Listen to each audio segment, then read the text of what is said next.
नमस्कार दोस्तों, स्वागत है आपके अपने YouTube चैनल संस्कृत अड्डा पर। दोस्तों आज की जो वीडियो इसमें हम करने वाले हैं आपका हरियाणा में जो टीचर एलिजिबिलिटी जो टेस्ट है टीएसटी पीएचडी वाला, तो आपके एग्जाम के लिए कारक जो है कारक प्रकरण से महत्वपूर्ण क्वेश्चन आज की वीडियो में हम यहाँ पर करने वाले हैं, जिसके अंदर से 100% जो आपके एग्जाम में क्वेश्चन जरूर पूछे जाते हैं। तो आज की वीडियो में हम इसी को करने वाले हैं। कल वाली वीडियो अगर आपने नहीं देखी थी तो इसे देख लीजिएगा, इस वीडियो के अंत में आपको मिल जाएगी, क्योंकि उसमें से भी आपके एग्जाम में क्वेश्चन पूछे जाएंगे।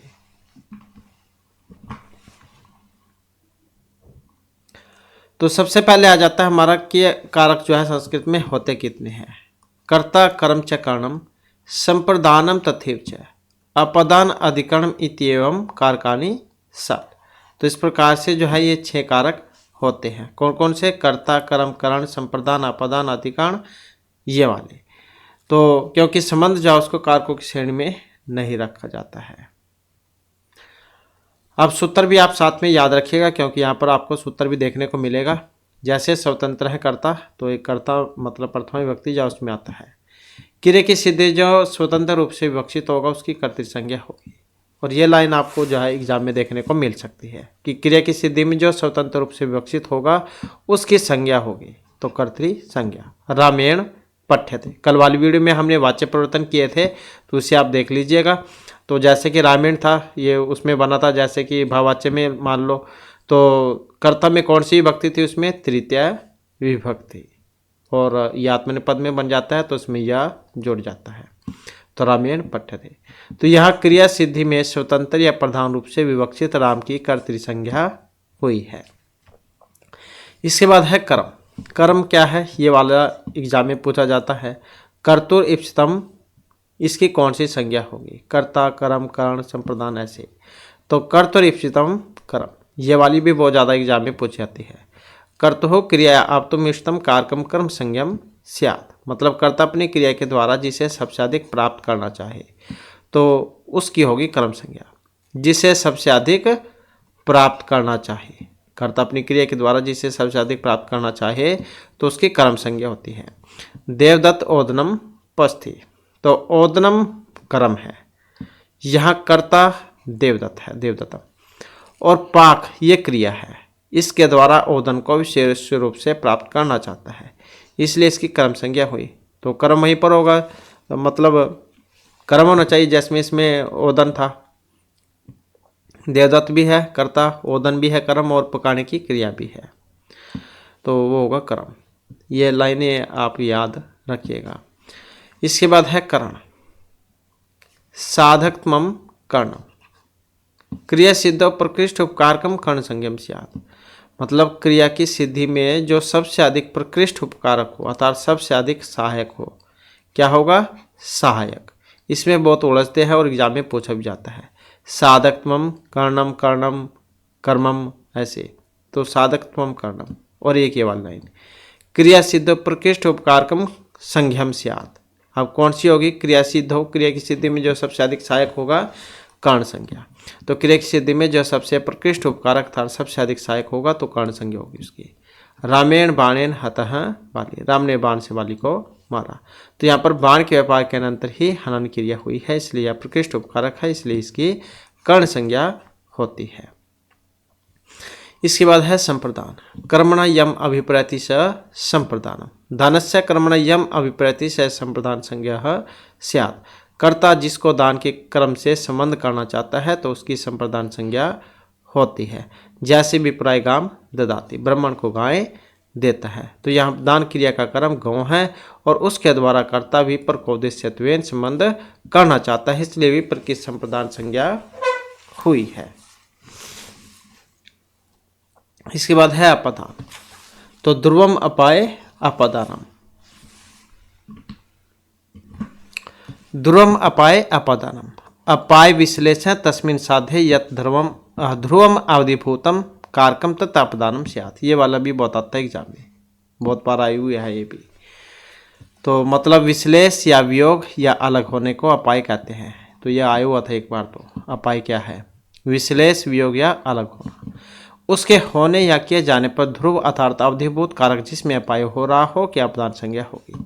वृक्षात पत्रम पत्ती, वृक्ष से पत्ता गिरता है। तो यहाँ पर पत्ता और पेड़ का वियोग कहा जा रहा है। इस विश्लेषण में वृक्ष अवधि है और पतन क्रिया का जनक होने से कारक संज्ञक भी है, इसलिए वृक्ष की अपदान संज्ञा होती है। इसके बाद है अधिकरण। आधारो अधिकरण कर्तृक्रम द्वारा तत्निष्ठ क्रियाया आधार कारकम अधिकरण संज्ञा स्यात्। तो कर्ता और क्रम के द्वारा उसमें रहने वाली क्रिया का आधारभूत कारक अधिकरण संज्ञक होता है। जैसे कटे आस्ते, चटाई पर बैठता है। तो यहाँ आसन अर्थात बैठना क्रिया के कर्ता का अपने आधार कट के साथ संयोग संबंध है, इसलिए कटे की अधिकरण संज्ञा हुई है। तो आधार है मतलब, तो इसी कारण से अधिकरण संज्ञा।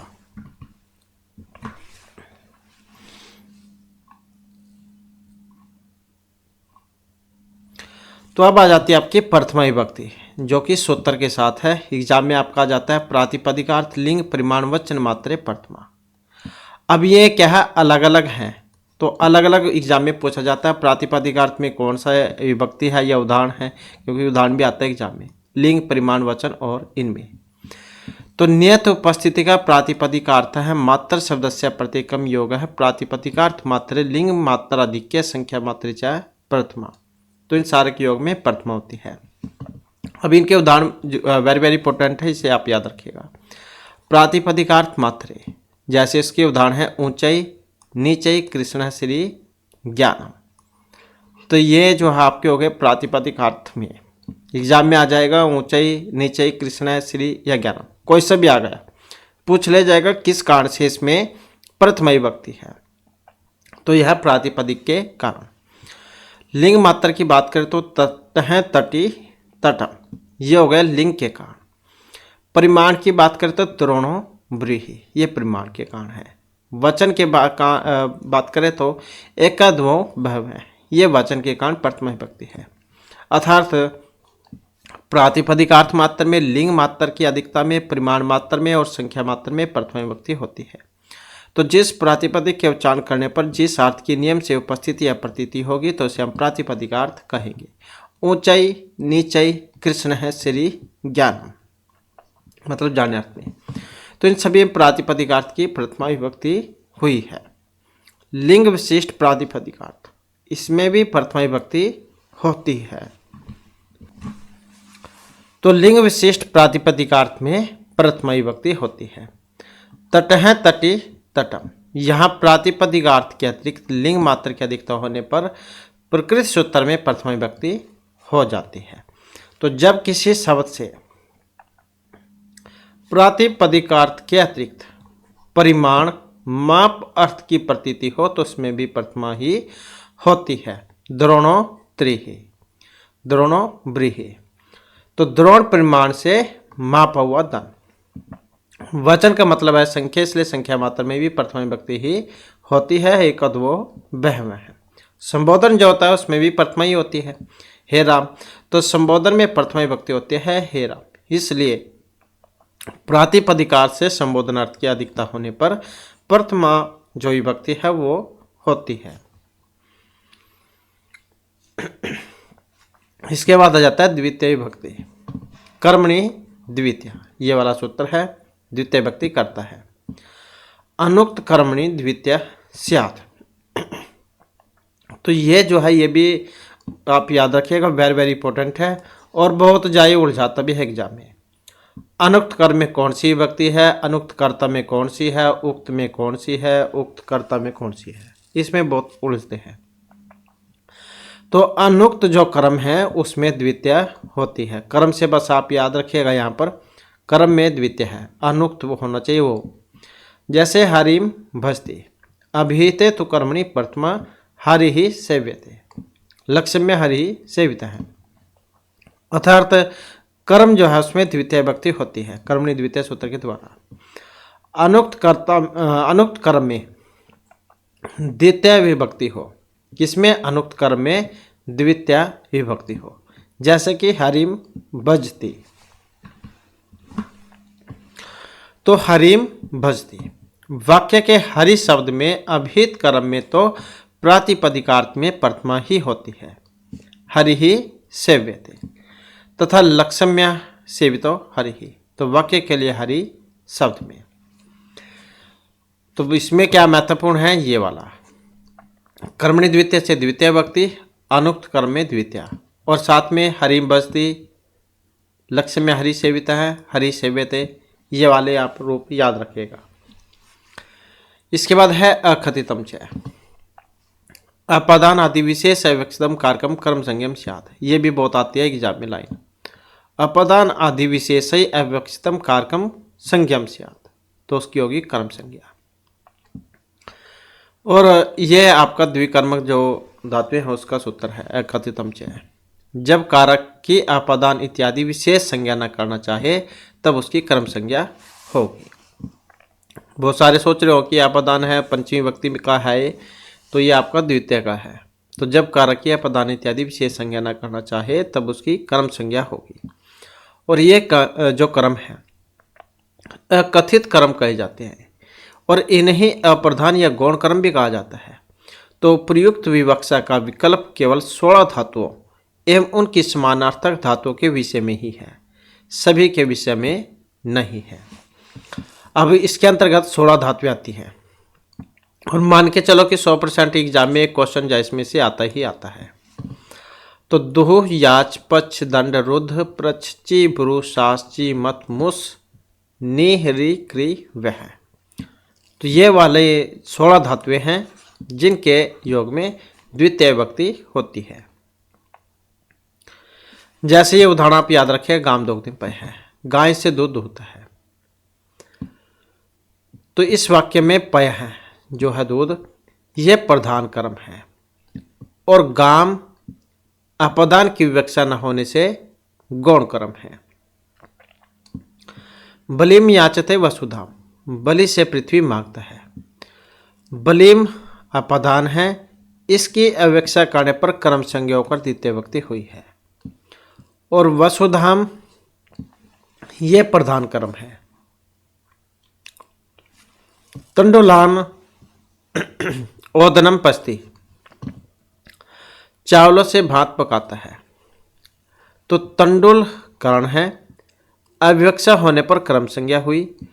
ओदनम प्रधान कर्म है। गर्गान शतम दंडयति, गर्गों को 100 रुपये जुर्माना करता है। यहाँ पर गर्ग अपदान है, अविवक्षा होने पर कर्म संज्ञा हुई और शतम प्रधान कर्म है। तो ये 16 में ही विभक्ति है, ये आप याद रखिएगा। जैसे पंथानम आए पृछ है, मानवकम पंथानम पृछति, बालक से मालक पूछता है। तो यहाँ मानवकम गौण है और पंथानम प्रधान कर्म है। वृक्षम अवचिनोति फलानी, वृक्ष से फलों को चुनता है। तो यहाँ वृक्ष गौण कर्म है और फलानी प्रधान कर्म है। मानवकम धर्म ब्रूते शासिति वा, लड़के के लिए धर्म कहता है या उसका उपदेश करता है। तो यहाँ पर मानवकम गौण कर्म हो गया और धर्मम ये प्रधान कर्म है। शतम जयति देवदत्तम, देवदत्त से 100 रुपये जीतता है। देवदत्त गौण कर्म है और शतम प्रधान कर्म है। सुधाम क्षीर निधि मथनाति, समुद्र को अमृत के लिए मथता है। तो यहाँ सुधा गौण कर्म हो गया और क्षीर निधि प्रधान कर्म है। देवदत्तम शतम मुशुनाति, देवदत्त से 100 रुपये चुराता है। देवदत्त गौण कर्म है और शतम प्रधान कर्म है। ग्रामम अजाम नयति हरति क्रस्ति वहति वा, गांव में बकरी ले जाता है, खींचता है, पहुंचाता है। ग्राम यहाँ पर गौण कर्म है और अजाम प्रधान कर्म है। तो इस प्रकार से ये 16 धातु आप ये याद रखिएगा। इसके बाद नेक्स्ट उत्तर आ जाता है हमारा अंतरांतरण युक्ति वाला। अंतरा बीच में, अंतरेण बिना या विषय में छोड़कर, शब्दों की जिससे सन्निकटता प्रतीत होगी उसमें द्वितीय होगी। गंगाम यमुनम च अंतरा प्रियाग है। ज्ञानम अंतरेण, ज्ञानम विना एव न एव सुखम। अभितः प्रीतः समय निक्षा प्रतियोगी, तो ये अंतरांतरण के योग में द्वितीय। अभितः प्रीतः समय निक्षा प्रतियोगे, इनके योग में द्वितीय। वार्तिक है अभितः चारों ओर, प्रीतः सब ओर, निक्षा समीप, हाँ प्रति और तरफ के साथ द्वितीय होती है। नृपम अभितः प्रीतवा, ग्रामम समय निक्षवा, दिनम प्रति दया करो, हाँ नास्तिकम या ईश्वर न मन्यते। तो इनके योग में द्वितीय है। आदि सिंह स्थाश्याम करम, तो सिंह जो धातु है, सिंह यश था तथा आस धातु के पूर्व यदि कोई उपसर्ग लगा हो आदि, तो सिंह स्था और आस धातु से पहले अगर आदि उपसर्ग लगा हो तो किन्हीं के आधार की कर्म संज्ञा होगी। भूपति ही सिंहासनम अध्यास्ते, राजा सिंहासन पर बैठा है। वैसे तो देखने में आपको लग रहा होगा कि इसमें जो है आधार है मतलब सप्तमी वाला है, लेकिन ये आदि उपसर्ग वाली है। शिष्य है आसनम अधितिष्ठते, शिष्य आसन पर बैठा है। चंद्रपीढ़ है मुख शिला पट्टम आदि से, चंद्रपीढ़ मुख शिला पर लेट गया। तो ये सूत्र आप याद रखिएगा। इसके बाद है उभ सर्वतः कार्याधिक उप्रियादिषु त्रिषु द्वितीय मृणितांतेषु ततः अन्यत्रापि दृश्यते। मतलब उभयतः सर्वतः धिक, ऊपरी ऊपरी, अधोअधः अधियादि, इनके साथ भी द्वितीय होती है। जैसे यहाँ पर उभयतः नदीम वृक्षा, नदी के दोनों ओर पेड़ है।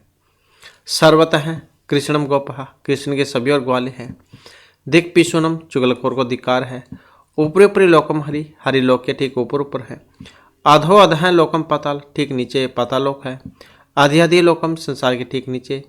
न कृष्णम रीते कॉपी कंसम हंतुम समर्थ है, कृष्ण के बिना कोई भी कंस को नहीं मार सकता था। तो ये आप याद रखिएगा, द्वितीय व्यक्ति के है ये। इसके बाद है गत्यर्थक कर्मणि द्वितीय चतुर्थी चेष्टयाम ध्वनि। गत्यर्थक जाने अर्थ में होती है गम धातु, चल या इन, तो इनके योग में भी द्वितीय ही होती है। गत्यर्थक धातुओं में गम चल इन का कर्म जब मार्ग नहीं रहता तब चतुर्थी या द्वितीय होती है। तो विकल्प वाला कह सकते हैं आप यहाँ पर, तब चतुर्थी या द्वितीय। गृहम गृहाय व गस्ती, मार्ग में द्वितीय होती है। पंथानम गस्ती। इसके बाद है काल ध्वनि अत्यंत संयोगी, समय और मार्गवाची शब्द है उसमें भी द्वितीय ही होती है। यदि अंत तक पूरे काल या मार्ग का ज्ञान हो। रमेश है पंचवर्षाणी आधी जगह, रमेश ने पूरे 5 वर्ष तक पढ़ा। क्रोशम गोमती कुटला, गोमती नदी पूरे कोस तक तैरती है। तो काल ध्वनि अत्यंत संयोगी याद रखिएगा। समय और मार्गवाची जो है इसमें, इसके ये उदाहरण एग्जाम में आते हैं। एनब द्वितीय, एनब प्रत्यांत शब्द की जिससे निकटता प्रतीत होती है तो उसमें भी द्वितीय या षष्ठी होगी। नगरम नगरस्य वा दक्षिणेन उत्तरेण यमुना तथा युक्तम चानिप्सितम, कुछ पदार्थ ऐसे भी हैं जो कि कर्ता के द्वारा अनिप्सित होते हुए भी इप्सित की तरह क्रिया से संबंध रहते हैं और उनकी भी कर्म संज्ञा होती है। औदरम भुंजानो विषम भुंकते या ग्राम गच्छन तीर्णम स्पृष्टि, ये वाले इसके बहुत सारे उदाहरण हैं। अकर्मक धातुर्भी योगे देश काल भाव गंतव्य अध्वा च कर्म संज्ञकमिति वाच्यम, वार्तिक है भी। अकर्मक धातुओं के योग में देश काल भाव और गंतव्य मार्ग भी कर्म समझे जाते हैं। पंचालान सौपीति, पंजाब देश में सोता है। वर्षम आस्ते वर्ष पर रहता है। गोदोहम आस्ते क्रोशम आस्ते, तो इनमें द्वितीय। इसके बाद है अभिनिविशच, अभि और नि उपसर्ग जब एक विष धातु के पहले लगे हों, जैसे कि हमने शुरू में आधि पढ़ा था, तो ऐसे ही यहाँ पर ये विष धातु से पहले अभी या फिर नि हो, तब विष का आधार कर्म कारक होगा। सन्मार्गम अभिनिविशते, अच्छे मार्ग का अनुसरण करता है।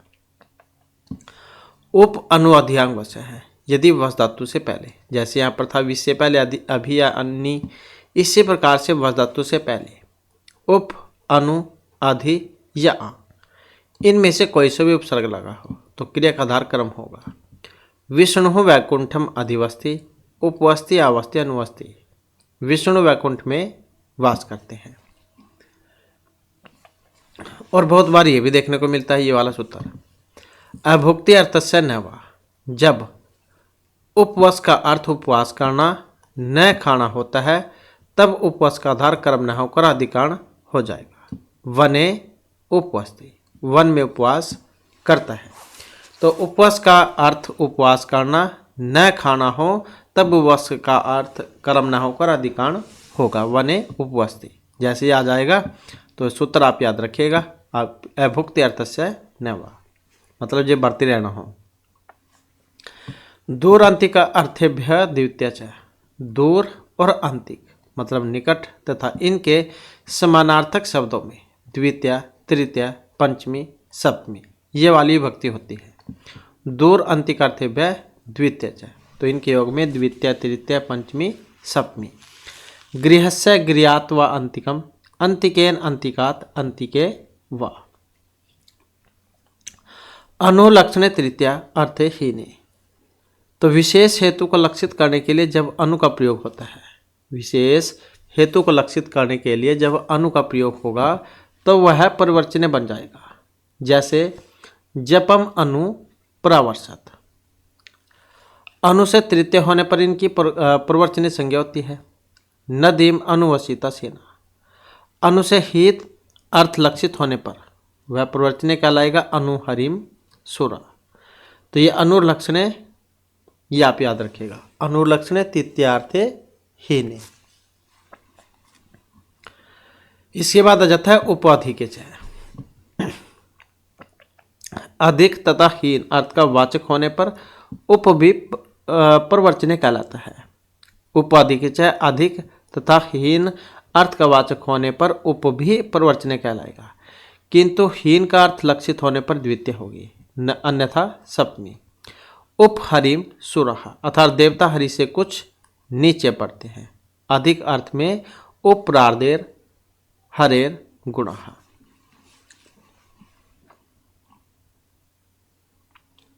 इसके बाद है लक्षण इत्थम्भूत आख्यान भाग विप्सासु प्रतिपर्यन्वय है।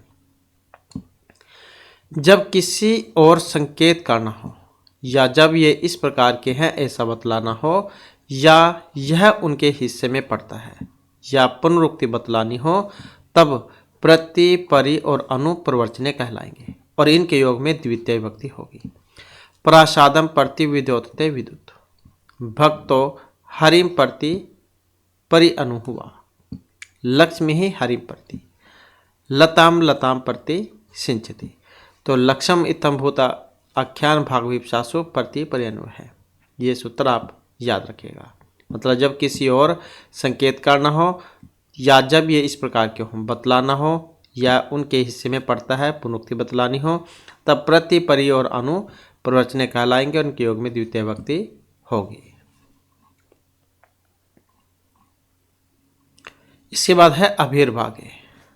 अभिर्भाग को छोड़कर अन्य समस्त ऊपर के अर्थों में अभिकर्म प्रवचन कहलाएगा तथा हरिम अभि वर्तते, भक्त है हरिम अभि, देवम देवम अभि सिंचती। तो ये अभि से आप याद रख लीजिएगा, इसको कोई भी अगर उदाहरण आता है तो अभिर्भागे ये वाला सूत्र इसमें लग जाएगा। इसके बाद आ जाता है तृतीय विभक्ति। ये वाला सूत्र है जो करेगा कर्ति कर्णयों तृतीया। तो यहाँ पर देख सकते हैं जैसे कि हमने उसमें बतलाया था अनुक्त कर्ता तथा कर्ण कारक में तृतीय होगी। जैसे उसकी उसमें अनुक्त कर्म आया था, कर्म वाला द्वितीय विभक्ति हुई थी इसमें।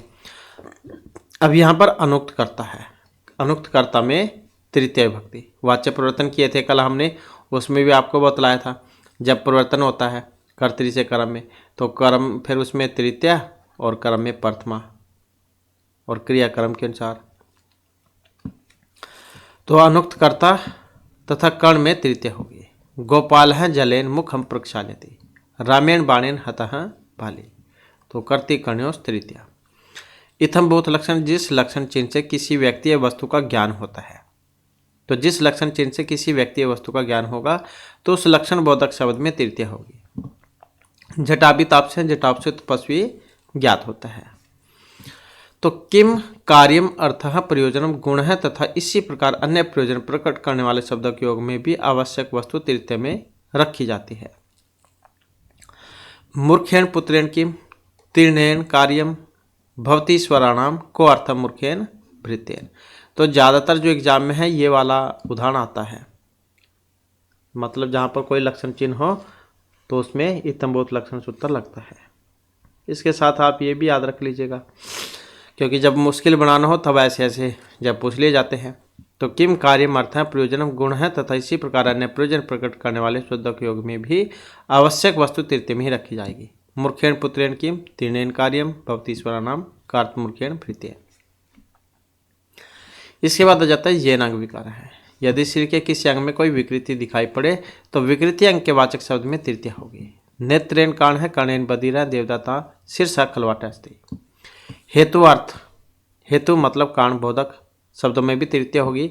सह अध्ययन वस्ति विद्या यश भवती। वास का हेतु अध्ययन और यश का हेतु विद्या है। तो हेतु अर्थक के कालीन अर्थों की धातु के साथ तृतीय होती है। संतुष्ट या प्रसन्न होना, आश्चर्य युक्त होना, लज्जित होना। का पुरुष स्वल्पेन अपि तुष्यति तथा प्रवीणेन विस्मितोऽस्मि अनेन परागलभ्येन लज्जे। उत्कर्ष और सादृश्यार्थ की धातु के साथ गुणबोधक शब्द में तृतीय होती है। जैसे कि यथा त्वम सर्ध्य पूर्वान अतिशेषे, तुम पूर्वजों से बढ़कर हो। सवरेण रामभद्रम अनुहर्ति, आवाज में राम से मिलता है। अस्य मुखम मातुः मुखेन संवत्ति। तो ये हेतु अर्थ आप याद रखिएगा, तो क्योंकि ये बहुत ज़्यादा एग्जाम में पूछे गए हैं। साध्यनेन वस्ति, ये उदाहरण आ गए जैसे, तो इसमें पूछ लिया जाएगा कि इसमें कौन सा सूत्र है या कौन सी विभक्ति है। तो हेतु अर्थ के कारण तृतीया। या विद्या यश भवति, तो वास का हेतु अध्ययन और यश का हेतु विद्या है इस कारण से। नेक्स्ट आ जाता है दिवह क्रमचय। दिव धातु के साथ साधकतम कार की विकल्प से कर्म संज्ञा होती है। अक्षय अक्षान व दिव्यति, तो दिवह क्रमचय दिव धातु की साधकतम कारक की विकल्प से कर्म संज्ञा होगी। इसके बाद है आ जाता है या तो द्वितीय या फिर तृतीय, वो दोनों ही हो जाएंगे इसमें। पृथक बिना नाना भी तृतीय नत्रश्याम, या नत्रश्याम का मतलब ही विकल्प से होता है। तो पृथक अलग होना, बिना, नाना शब्दों के साथ द्वितीय तृतीय पंचमी विभक्ति में से कोई भी एक विभक्ति हो सकती है।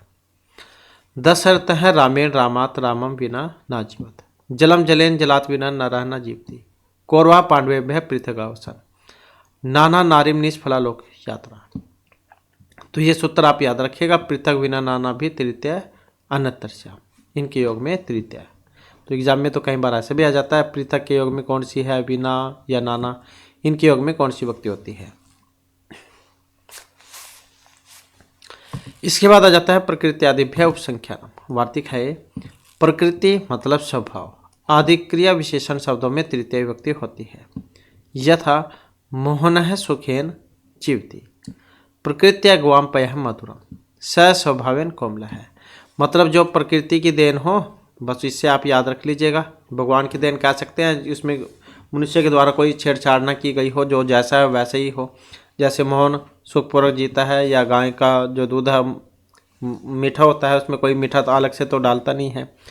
या सब स्वभावेन कोमल है, मतलब प्राकृतिक चीज़ है, सबका स्वभाव अलग अलग होता है। इसके बाद आ जाता है सहयुक्ते अप्रधानम। ये भी महत्वपूर्ण है, सहयुक्ते अप्रधानम। तो सह साकम सार्धम स्मम, इनके साथ वाले शब्दों में तृतीय विभक्ति होती है। यथा शिष्य है गुरुणस्य विद्यालयम गस्ति। राम है जनके साकम गस्ति। हनुमान वानरई सार्धम जानकीम मार्क्यमास। तो सहयुक्त प्रधानम सह साकम सार्धम समम, इनके साथ में तृतीय विभक्ति। अपवर्ग तृतीय। अपवर्ग या फल प्राप्ति में काल सात्यवाची तथा मार्ग सात्यवाची शब्दों में भी तृतीय होती है। जितने समय यह मार्ग चलते चलते कार्य सिद्ध होता है उसमें तृतीय होगी। 10 वर्षे अध्ययनम समाप्तम, ये भी बहुत आता है एग्जाम में। 12 दिनई निरोगे जपता, एक ये वाला। क्रोशेन पुस्तकम पठितवान, तो अपवर्गे तृतीय। अपवर्ग या फल प्राप्ति में काल सात्यवाची और मार्ग सात्यवाची में तृतीय विभक्ति। 10 वर्षे अध्ययनम समाप्तम, या फिर 12 दिनई निरोगः जपता, क्रोशेन पुस्तकम पठितवान। इसके बाद है तुल्यार्थ तुलपमाभ्याम, तृतीय अनत्रश्याम। तो तुला और उपमा, तो तुला और उपमा इन दोनों शब्दों को छोड़कर शेष सब तुल्य समान बराबर का अर्थ बतलाने वाले शब्दों के साथ तृतीय या फिर षष्ठी होती है। सह देवेन देवस्य व समान है, धर्मेण धर्मस्य व सदृश है। यज कर्मण है कर्ण संज्ञा संप्रदान से च कर्म संज्ञा वा। तो यज धातु के कर्म की कर्ण संज्ञा होती है और संप्रदान की कर्म संज्ञा। यथा पशुना रुद्रम यजते। तो तुलार्थ तुलोपमाभ्याम तृतीय अनंतर श्याम। तुला और उपमा इन दो शब्दों को छोड़कर शेष सब तुल्य का अर्थ बतलाने वाले शब्दों के साथ तृतीय या फिर षष्ठी होगी। इसके बाद आ जाता है हमारा चतुर्थी भक्ति। चतुर्थी संप्रदान, ये वाला सूत्र है। चतुर्थी भक्ति में संप्रदान संज्ञा करेगा। चतुर्थी संप्रदान, संप्रदान में चतुर्थी होगी। विप्रायगाम ददाति, विद्याई यतते, पुत्राय धनम पार्थ्यते। तो चतुर्थी संप्रदानी। और क्रियायम अभिप्रतिश है संप्रदानम। तो ये तो चतुर्थी भक्ति करेगा, चतुर्थी संप्रदाने। और क्रियायम अभिप्रतिश अपि संप्रदानम वार्तिक है। तो न केवल दान कर्म के द्वारा अपितु किसी विशेष क्रिया के द्वारा जो इष्ट हो वह भी संप्रदान कहलाएगा, मतलब ये संप्रदान संज्ञा करेगा। पत्ते सेते। इसके बाद है अशिष्ट व्यवहारे दान है प्रयोग चतुर्थी अर्थे तृतीय वा। अशिष्ट व्यवहार में दान का पत्र संप्रदान नहीं होगा, उसमें चतुर्थी का अर्थ होने पर भी तृतीय होगी। दस्य समयस्ते काम का है, किंतु शिष्ट व्यवहार में भार्य समयस्ती ही होगा। तो अशिष्ट व्यवहार दान प्रयोग चतुर्थी अर्थे तृतीय। तो अशिष्ट व्यवहार में दान का पत्र संप्रदान नहीं होगा, वहां चतुर्थी का अर्थ होने पर भी तृतीय होगी। इसके बाद है तादार्थ चतुर्थी वाच्य, वार्तिक ही है ये भी। तो जिस प्रयोजन के लिए कोई कार्य किया जाएगा तो उस प्रयोजन में चतुर्थी होगी। भक्त है मुक्ति हरिम भजती, बाल है दुग्धाय करंदती, त्वम दनाय प्रत से है। तो तादार्थ चतुर्थी वाच्य, ये वाला सूत्र लगेगा इसमें। तो जब कोई काम किसी दूसरे फल की प्राप्ति के लिए किया जाता है, तो जब कोई काम किसी दूसरे फल की प्राप्ति के लिए किया जाएगा तब उस फल में चतुर्थी होगी। भक्ति ही ज्ञानाय ज्ञायते या फिर संपदते कल्पते वा। तो इन चारों में सूत्र आप याद रखिएगा। तो जिस वस्तु के बनाने के लिए किसी दूसरी वस्तु का अस्तित्व रहता है, जब वस्तु के बनाने के लिए किसी दूसरी वस्तु का अस्तित्व रहता है उसमें चतुर्थी होगी। आभूषणाय सुवर्ण, सकटाय दारू। इसके बाद है उत्पातेन ज्ञापिते च, वार्तिक है। कोई उत्पात किसी अशुभ घटना का सूचक हो तो उसमें चतुर्थी होती है। तो जब कोई उत्पाद किसी अशुभ घटना का सूचक हो तो उसमें चतुर्थी होगी। वाताय कपिला विद्युत। इसके बाद है हित योगी च, वार्तिक है। हित तथा सुख के साथ भी चतुर्थी होगी। ब्रह्मणाय हितम सुखम वा भवेत। तो हित योग, हित और सुख के योग में चतुर्थी। इसी प्रकार से उत्पादेन ज्ञापित था, कोई उत्पाद किसी अशुभ घटना का सूचक हो तो उसमें चतुर्थी। वाताय कपिला विद्युत, हित योगे चतुर्थी। ब्रह्मणाय हितम सुखम वा भवेत। रुचि अर्थ नाम प्रियमण है। रुच और रुच के अर्थ वाली धातु के योग में भी प्रसन्न होने वाला संप्रदान होता है और उसमें चतुर्थी होगी। शिष्वे किरणकम रोचते या फिर बालकाय मोदकम रोचते। तो रुचि अर्थ नाम प्रियमण है। धारेर उत्तम ऋण है। ध्रिय मतलब धारी, कर्ज लेना धातु के अर्थ में भी धनक कर्ज देने वाले की संप्रदान संज्ञा होगी। किसकी होगी? देने वाले की होगी। यहाँ पर एग्जाम में पूछ ले जाए लेने वाले की होगी या देने वाले की, तो देने वाले की होगी संप्रदान संज्ञा और उसमें चतुर्थी होगी। देवदत्ता है रामाय शतम धार्यति। तो धारी धातु याद रखिएगा आप, धारेर उत्तम ऋण है। सप्रिय रिपिता है। स्प्रिय मतलब चाहना, धातु के योग में जिसे चाहा जाए वह संप्रदान संज्ञक होगा। चतुर्थी इसमें होगी। पुष्पे है स्प्रिय थी। मन्य कर्मण्य अनादरे विभाष्य प्राणीसु। जब अनादर दिखाया जाए तब मन समझना धातु के कर्म में, यदि वह प्राणी न हो तो विकल्प से चतुर्थी भी होगी। धनवंतम तीर्णम तीर्णाय वा मन्य। तो मन्य कर्मण्य अनादरे विभाष्य प्राणीसु। जब अनादर दिखाया जाए तब मन धातु के कर्म में, यदि वह प्राणी न है तो विकल्प से चतुर्थी। इसके बाद राधिक्ष्योर यस्य भी प्रश्न है। शुभ अशुभ अर्थ में राध और इक्ष धातुओं के प्रयोग में जिनके विषय में प्रश्न किया जाता है तो उनकी भी संप्रदान संज्ञा होगी। कृष्णाय राध्यति इक्षते वा भर्त है। इसके बाद है क्रोध दुरूह ईर्ष्या असूया अर्थनाम यम प्रति कोप है। क्रोध दुरूह ईर्ष्या असूया अर्थनाम यम प्रति कोप है।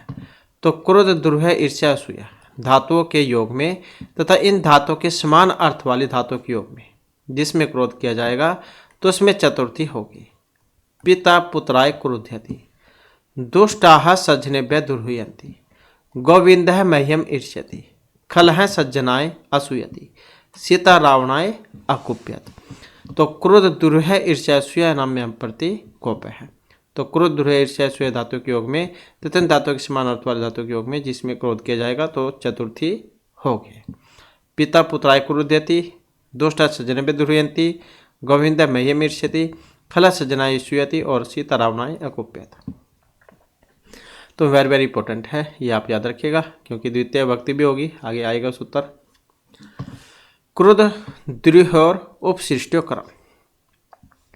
जब क्रोध और दुरूह उपसर्ग सहित हो मतलब उपसर्ग हो उसमें लगा हुआ तब जिसके प्रति क्रोध या द्रोह किया जाएगा तो वहाँ पर कर्म संज्ञा होगी मतलब द्वितीय विभक्ति हो जाएगी, फिर चतुर्थी नहीं होगी। गुरुः शिष्यम समक्रुध्यति देख सकते हैं यहाँ पर उपसर्ग आ गया इसमें। तो जहाँ पर भी कहीं पर भी हो कोई सी भी उसमें हो अगर उपसर्ग लग गया तो मतलब द्वितीय। तो ये सूत्र भी आप याद रखिएगा क्योंकि इसमें भी बहुत ज़्यादा उड़ा जाते हैं। तो इसमें क्या है ये उपसर्ग होना चाहिए उपसृष्टि होकर। इसके बाद है प्रत्यांगभ्याम शुरू है पूर्वस्य करता। प्रति आंग पूर्वक शुरू के साथ प्रतिज्ञा करने वाले कर्ता में चतुर्थी होगी। प्रति आंगभ्याम शुरू है पूर्वस्य कर्ता प्रति और आप पूर्वक शुरू धातु के साथ प्रतिज्ञा करने वाले कर्ता में चतुर्थी होगी। राजाभिप्राय गाम प्रतिशृणोति आशृणोति वा।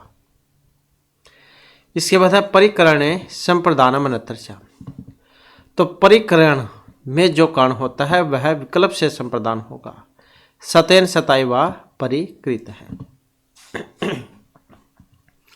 तो परिकरणे संप्रदानम अनंतरस्याम। अनंतरस्याम का मतलब विकल्प से मतलब दो विभक्ति लग जाएंगे इसमें। तो परिकरण में जो कर्ण है वह विकल्प से संप्रदान होगा। सतेन सताई वा परिकृत है तृतीय या चतुर्थी। इसके बाद है तुमन अर्थात भाववचनात्। तो तुमन का तुम शेष बचता है, प्रत्यय किए थे हमने इसमें बतलाया था तुम शेष बचेगा उनका तो लोपी हो जाएगा। तो तुम प्रत्यय जोड़ने से किसी धातु में जो अर्थ निकलता है उसको प्रकट करने के लिए उसी धातु से बनी हुई भाववाचक संज्ञा का प्रयोग करने पर उसमें चतुर्थी होगी। दानाय धनम अर्जति दानाय धातुम धनम अर्जति। तो तुमन अर्थात भाववचनात् ये वाला सूत्र इसमें लगेगा। इसके बाद है क्रियार्थोपदस्य च कर्मणि स्थानीन ये वाला सूत्र है। यदि तुमन प्रत्यांत धातु का प्रयोग प्रोक्ष रहे तो उसके क्रम में चतुर्थी होगी। सेवकः फलेभ्यो याति सेवकः फलानि आनीतुम याति।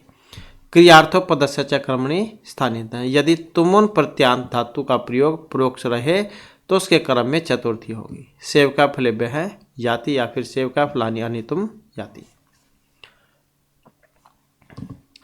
नमः स्वस्ति स्वासवधा अलम वसठ योगाच। तो नमः स्वस्ति स्वासवधा अलम और वसठ ये वाले कोई सभी हो इनके योग में चतुर्थी होगी।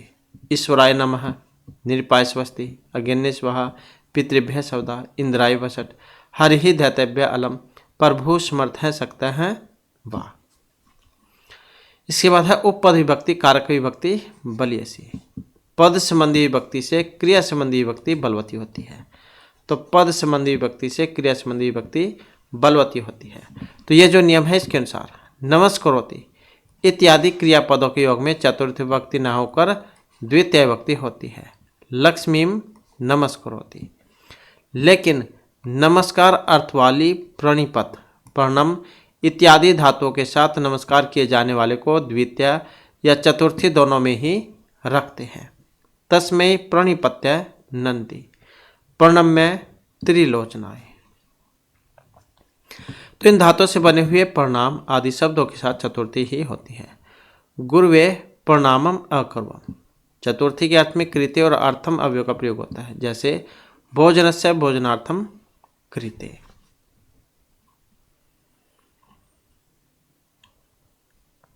इसके बाद है पंचमी विभक्ति। भय त्रयर्थनम भय हेतु। भय और रक्षा के अर्थ वाले धातुओं के साथ भय के कारण में पंचमी होगी, जैसे असज्जनात् कस्य भयम न जाते, बालका सिंहात विपेति। तो भी और त्रय ये आप धातुएं याद रखिएगा, ये दो धातुएं हैं जिनके योग में पंचमी होती है, क्योंकि आपके जो समास है उसमें भी काम आएगा, पंचमी तत्पुरुष समास में चौराध्यायम वो वाला। तो भी और त्रय अर्थ में पंचमी विभक्ति। असज्जनात् कस्य भयम न जाते और बालका सिंहात विपेति। इसके बाद है जुगुप्सा विराम प्रमाद अर्थानाम उपसंख्यानाम। तो जुगुप्सा मतलब घृणा, विराम बंद होना या हटना, प्रमाद भूल या सावधानी अथवा इनके समानार्थक शब्दों के साथ पंचमी होगी। पापात जुगुप्सते, विरमति धर्मात् परामदति। जैसे उदाहरण आ जाएगा धर्मात् परादिति, इसमें कौन सा सूत्र लगेगा? तो जुगुप्सा विराम प्रमादार्थानाम उपसंख्या, ये वाला। वर्णार्थानाम ईप्सित है। तो जिस वस्तु से किसी को हटाया जाए उसमें पंचमी होगी। यवेभ्यः गाम वारिति क्षेत्रे, पापात निवार्यति, पाप से हटाता है। तो वर्णार्थानाम ईप्सिता कहाँ पर होगा? जहाँ पर किसी को हटाया जाएगा उसमें। आख्यात उपयोगी। तो जिससे विद्या नियम पूर्वक पढ़ी जाए या मालूम की जाए तो वह गुरु या अध्यापक आदि अपादान होगा, जैसे उपाध्यात अधीते, मया तीर्थात अभिनय विद्या शिक्षिता। तो आख्यात उपयोगी, जिससे विद्या नियम पूर्वक पढ़ी जाए या मालूम की जाए तो वह गुरु या अध्यापक आदि अपादान होगा, जैसे उपाध्यात अधीते, मया तीर्थात अभिनय विद्या शिक्षिता। पराजय 16 है।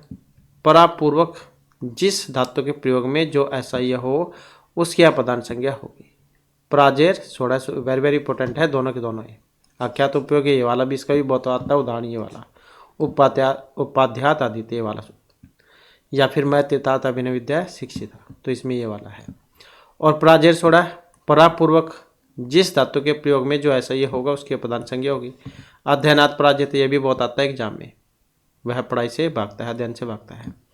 तो उसके लिए अध्ययन असह्य या कष्टप्रद है, परंतु हटाने के अर्थ में द्वितीय है। शत्रुन पराजयते।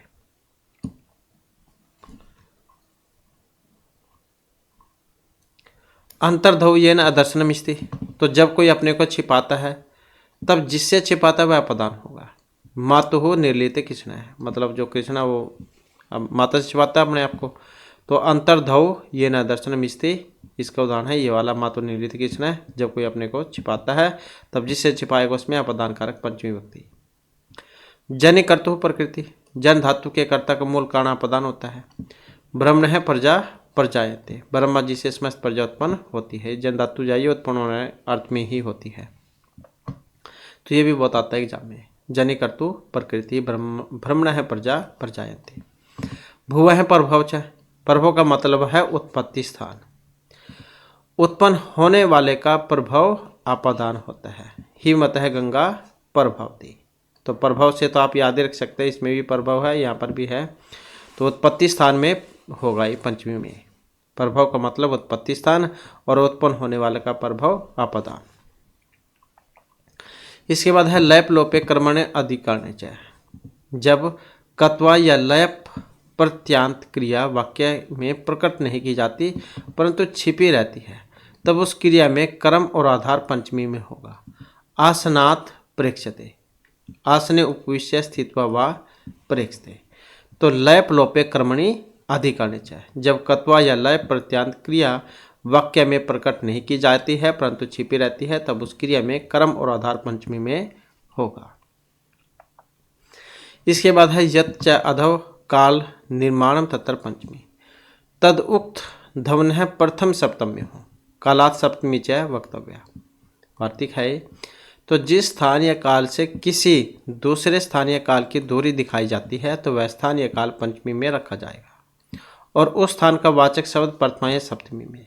देव प्रयागात रुद्र प्रयाग पंचदश योजनानी या फिर पंचदश योजनेषु वा। तो यत् च काल ध्वनि अध्ययन जो सूत्र है, यत् च अधव काल निर्माणम तत्तर पंचमी तद उक्त ध्वनि प्रथम सप्तम्यो कालात सप्तमी च वक्तव्य। मतलब जिस स्थान या काल से किसी दूसरे स्थान या काल की दूरी दिखाई जाएगी तो वह स्थान या काल पंचमी में होगा और उस स्थान का वाचक शब्द प्रथमा या सप्तमी में। देव प्रयागात रुद्र प्रयाग है पंचदश योजनानी या फिर पंचदश योजनेषु वा। काल की दूरी के वाचक शब्द में सप्तमी होगी। राष्ट्रीय प्रभात महावीर जन्म दिवस है द्वादश दिवसेषु। इसके बाद है पंचमी विभक्ति। इसका मतलब है भेद। तो तरफ या फिर यशवन प्रत्यांत विशेषण शब्दों के द्वारा या साधारण विशेषण या क्रिया के द्वारा जिससे किसी वस्तु का तुलनात्मक भेद दिखाया जाएगा तो इसमें पंचमी होगी। धनात् ज्ञानम गुरुतरम, देवात रमेश है पटुतर है। तो तरफ और तमप प्रत्यय वाले हैं, ये आप याद रखिएगा। मौनाथ शिष्यम विशिष्यते, तो इसमें पंचमी विभक्ति। इसके बाद यहाँ पर पंचम्यांग परिभी आंग मर्यादा वाचने अपरिवर्जने। अप आहंग और परि के योग में पंचमी होगी। अप आहंग और परि इनके योग में पंचमी होगी। तक जहाँ तक मर्यादा अर्थ में आ के योग में पंचमी होगी। अप हरे है परि हरे है संसार, आ मुक्त है संसार, आ सकलाद ब्रह्मा। तो अप आहंग और परि के योग में पंचमी होगी। जहाँ तक मर्यादार्थ में आ के योग में पंचमी। अप हरे है परि हरे है संसार, आ मुक्त है संसार, आ सकलाद ब्रह्मा। प्रतिनिधि प्रतिदान चाहिए यस्मात्। प्रतिनिधि या प्रतिदान विनिमय के अर्थ में प्रति के योग में पंचमी होगी। कृष्ण है पांडवेभ्यः प्रति, तिलेभ्यः प्रति अस्ति मासान। तो प्रतिनिधि तथा प्रतिदान के अर्थ में प्रति के योग में पंचमी होगी। कृष्ण पांडवेभ्यः प्रति, क्योंकि हो सकता है बहुत सारे उसमें उलझ जाए, हमने पहले ही पढ़ा था ये प्रति वाला। तो तिलेभ्यः प्रति अस्ति मासान, तो ये प्रतिनिधि प्रतिदाने ये वाला सूत्र इसमें लगेगा।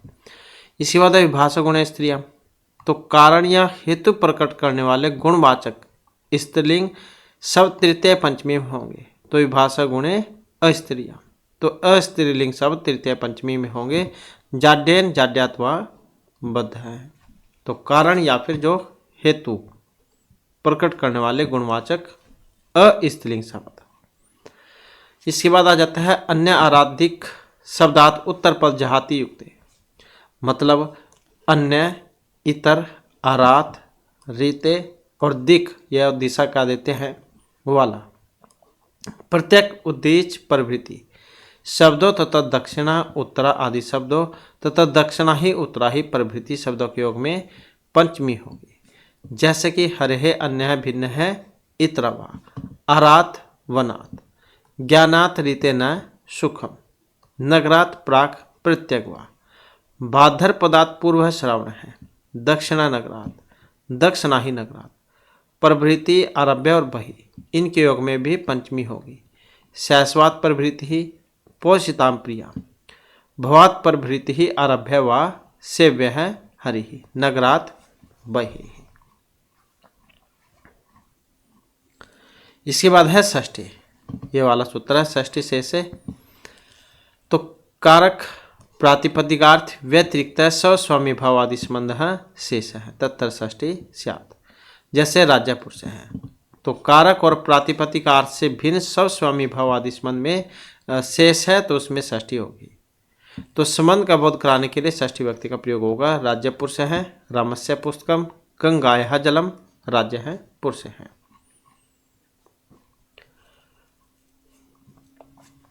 कर्माधिकारकों के भी संबंध मात्र की व्याख्या करने पर षष्ठी होगी। जैसे सताम गतम, सत्पुरुष मंदी गमन, सर्पिसा जानीते गे के द्वारा प्रयुक्त होता है। मातुः स्मृति, माता संबंधी स्मरण करता है। फला नाम तृप्त है, फलों से तृप्त है। भजहे शंभो चरणि हो, भगवान शिव के चरणों की सेवा करता हूँ। एधह दकस्य उपस्कुरुते, ईंधन जल में गुण का दान करता है। इसके बाद है षष्ठी हेतु प्रयोगे। हेतु मतलब प्रयोजन, शब्द के साथ षष्ठी होगी। जैसे अनस्य हेतु वस्ति, अध्ययनस्य हेतु वाणस्याम तिष्ठति। तो षष्ठी हेतु प्रयोगे, तो ये हेतु जो है ये हमने पहले भी पढ़ा था, इसमें उलझ जाते हैं क्योंकि तृतीय उसमें भी आया था ये। तो षष्ठी हेतु प्रयोगे, हेतु प्रयोजन के साथ षष्ठी होगी। अनस्य हेतु वस्ति, मतलब जो अन्न है भोजन उसके कारण से रहता है, या पढ़ाई के कारण वाणसी में रहता है। अध्ययनस्य हेतु हो वाणस्याम तिष्ठति। इसके बाद है सर्वनाम है तृतीय च। यदि हेतु शब्द के साथ सर्वनाम का प्रयोग हो तो सर्वनाम और हेतु शब्द दोनों में तृतीय पंचमी और षष्ठी होगी।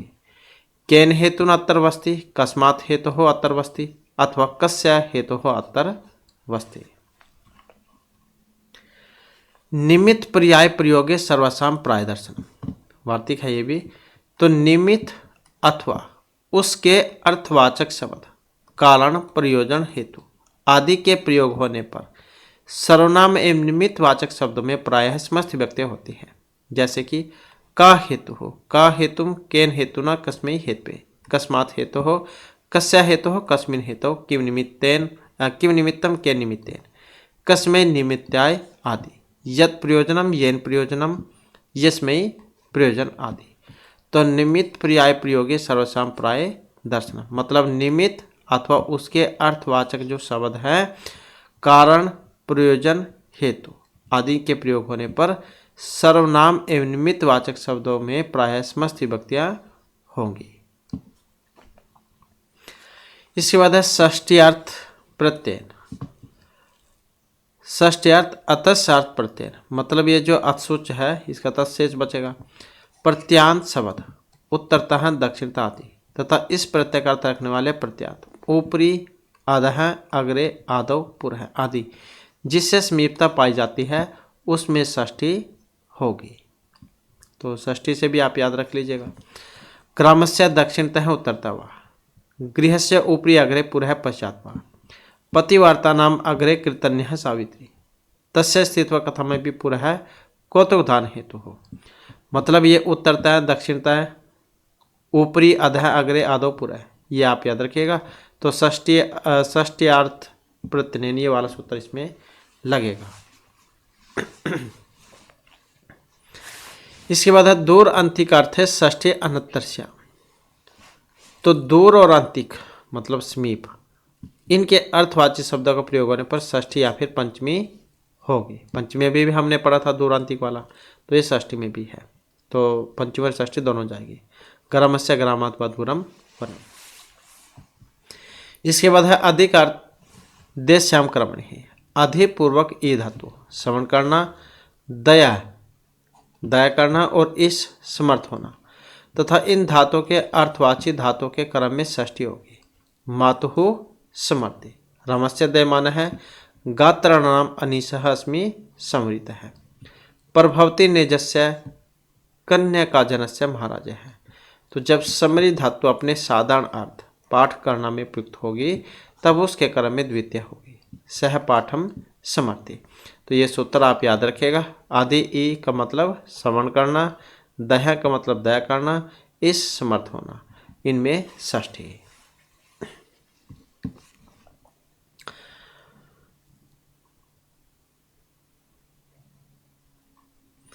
इसके बाद है वेरी वेरी इंपॉर्टेंट कर्तृकर्मणों कृति ही। कृदंत शब्दों के कर्ता और क्रम में षष्ठी होगी। कृत मतलब कर्तृकर्मण है कृति। कृदंत शब्दों के कर्ता और क्रम में षष्ठी। कृदंत शब्द अर्थात जिनके अंत में कृत हो। त्रिच, अच, घ, ल्युट, कितन, अणुल, अक, ये वाले, तो इनमें षष्ठी भक्ति। शिशोः रोदनम, राजस्य प्राप्ति ही, राक्षसानाम घात है। तो कोई सा भी उदाहरण आ जाए जैसे शिशो रोदनम, इसमें षष्ठी भक्ति करने वाला सूत्र कौन सा है? ये वाला, कर्तृकर्मणो कृति ही। यत् च निर्धारणम, एक समुदाय में से जब एक वस्तु जब विशेषता दिखलाकर छांट ली जाती है तब उस जिसमें छांटा जाए या जिसमें उसमें षष्ठी या सप्तमी होगी। कवि नाम कविशुआ कालिदास है श्रेष्ठ है।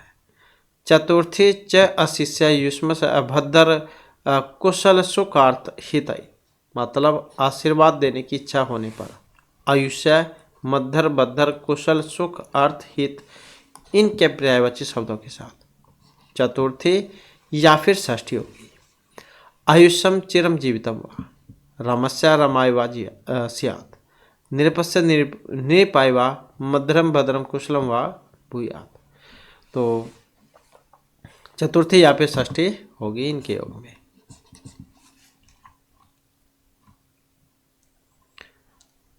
कृत्य के लिए समक्षम मध्य अंतरे अंत है, इनके साथ भी षष्ठी होगी। अमीषा नाम प्राणी नाम कृत्य राज्य है समक्षम एवं बाला नाम मध्य ग्रीष्य अंत अंतरे वा। इसके बाद है षष्ठी चानातरे, जिसका अनादर करके कोई कार्य किया जाएगा तो उसमें षष्ठी या सप्तमी हो सकती है। रुदतः शिशो रुदती व शिशो माता बहिर्गच्छत, मतलब रोते हुए को छोड़कर जो माता थी उसकी वो बाहर चली गई थी।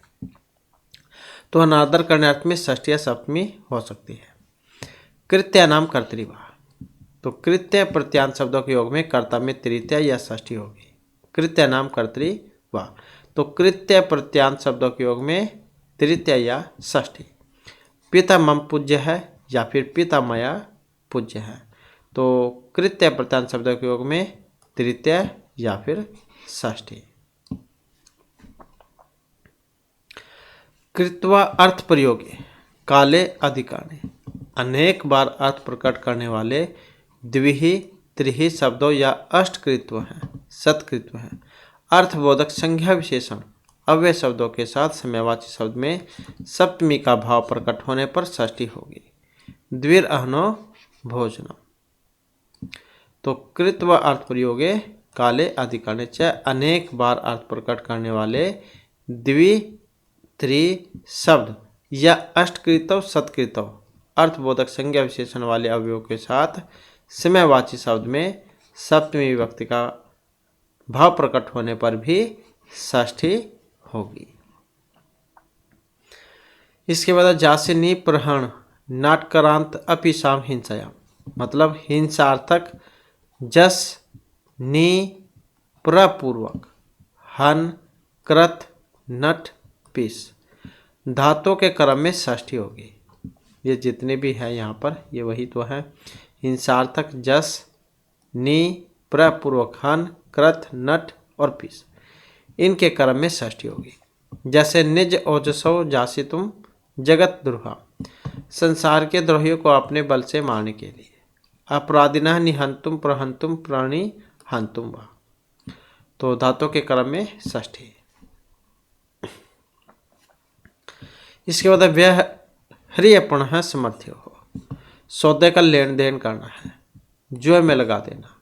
तो इन अर्थों को की वाचक व्यह और पण धातु के योग में इनके क्रम में षष्ठी होगी।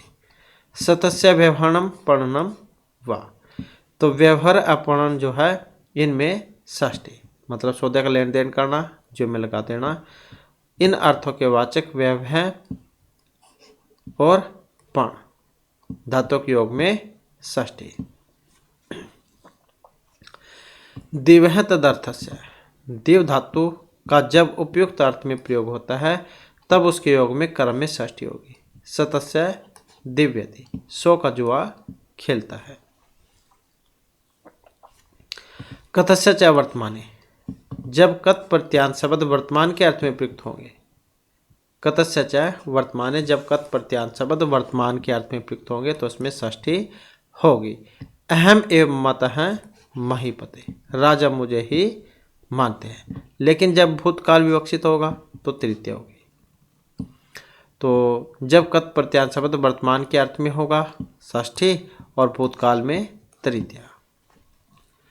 इसके बाद जाता है नपुंसक भावे कथा है, तो भाव अर्थ में कत प्रत्यांत नपुंसकलिंग शब्दों के साथ कर्तृकर्मण कृति के अनुसार षष्ठी होती है।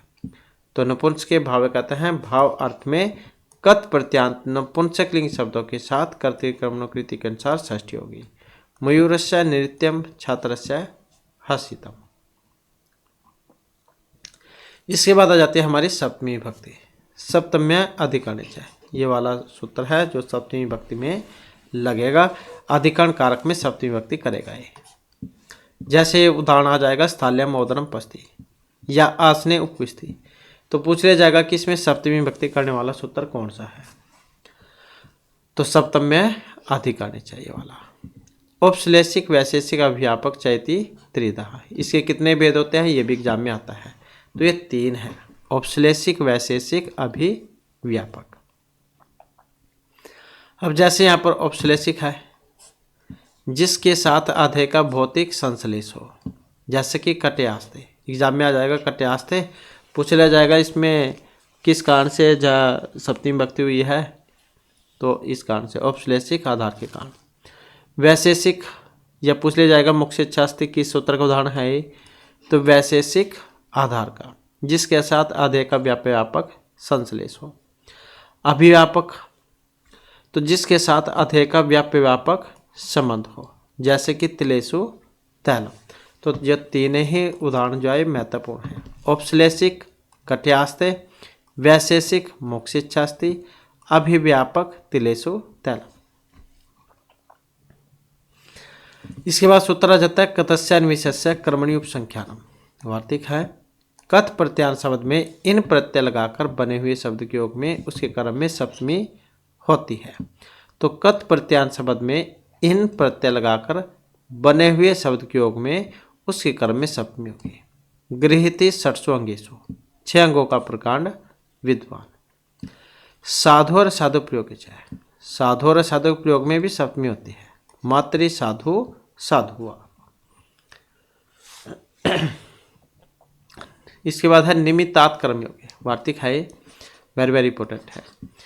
तो जिस फल की प्राप्ति के लिए कोई क्रिया की जाती है तो वह फल यदि उस क्रिया के कर्म से युक्त हो तो उसमें सप्तमी विभक्ति होगी।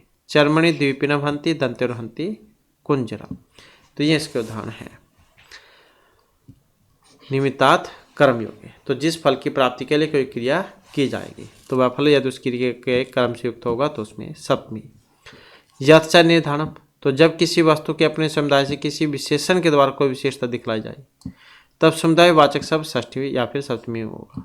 कवि नाम कवि से कालिदास है श्रेष्ठ है। यस्य च भावेन भाव लक्षणम, तो जब किसी कार्य के हो जाने पर दूसरे कार्य का होना प्रतीत होगा तो जो कार्य हो चुका होता है उसमें सप्तमी होगी। सूर्य उदिते कमलम प्रकाश थे, वेरी वेरी इंपॉर्टेंट है। यस्य च भावेन भाव लक्षणम। सप्तमी पंचम्यो कारक मते, तो समय और मारक का अंतर बतलाने वाले शब्दों में पंचमी और सप्तमी होगी। अयम क्रोशे क्रोशाद वा लक्ष्यम विध्येत। आयुक्त कुशलाभ्याम च सेवयाम साधु निपुणाभ्याम आचार्याम सप्तम्याम पड़ते। तो समलग्नार्थक शब्द युक्त हैं, व्यापृत हैं, तत्पर आदि। चतुर्थ अर्थक शब्द कुशल निपुण पटु आदि के साथ सप्तमी होगी, जैसे कि कार्य लग्न है, तत्पर है। वैशेषिक आधारे सप्तमी, वैशेषिक में, बारे में और समय बोधक शब्दों में सप्तमी होती है। मोक्ष इच्छा अस्ति, प्रेम, आसक्ति और आदर सूचक धातुओं और शब्द स्नेह, अभिलाष, अनुरंज, आद, रम, रति, स्नेह, आसक्त, अनुरक्त आदि के साथ भी सप्तमी होती है, जैसे कि पिता पुत्रे स्नेहयति श्रेयसी रत है। तो वैशेषिक आधारे सप्तमी। तो ये इसके या उदाहरण जो है ये याद रखिएगा। मोक्षिच्छास्ति, प्रेम, आसक्ति और आदर सूचक धातुएं और शब्द स्नेह, अभिलिष, अनुरंज, आद्री, रम, रति, स्नेह, आसक्ता, अनुरक्त आदि इनके साथ सप्तमी होती है। आधारे सप्तमी, तो इन स्थानों पर सप्तमी होती है। फेंकने अर्थ की धातु जैसे क्षिप, मुच, अस इनके साथ में। मृगे बाणम क्षिप्ति, मुंचति, अस्यति वा। विश्वास और श्रद्धार्थ वाली धातुएं और शब्द विश्वसीति, विश्वास है, श्रद्धा इनके साथ व्यक्ति में न विश्वसित विश्वसित है। व्यवहार करना अर्थ में वृत्त और व्यवहार के साथ यथा गुरु सुविनेन वर्तते। युज धातु तत्व से बने शब्दों के साथ इमाम असमम धर्मेन युक्त हैं। योग्य और उपयुक्त अर्थ आदि अर्थों में युक्त रूपम इदम तभी ही। ग्रहण और प्रहार अर्थ वाली धातु के साथ केशेषु गृहीत। अपराध के साथ षष्ठी या सप्तमी होगी। अपराध अस्मि तत्तर भवता है कर्णवश्य। तो इस प्रकार से ये सप्तमी विभक्ति थी और यही हमारे आज की कारक प्रकरण और जो हमारे आज की क्लास थी और महत्वपूर्ण जो क्वेश्चन थे, क्योंकि एग्जाम में इसमें से जरूर पूछा जाता है। नेक्स्ट वीडियो की इसमें आपके लिए नए जो महत्वपूर्ण क्वेश्चन हम लेकर आएंगे और हमारे साथ अंत बनाने के लिए धन्यवाद।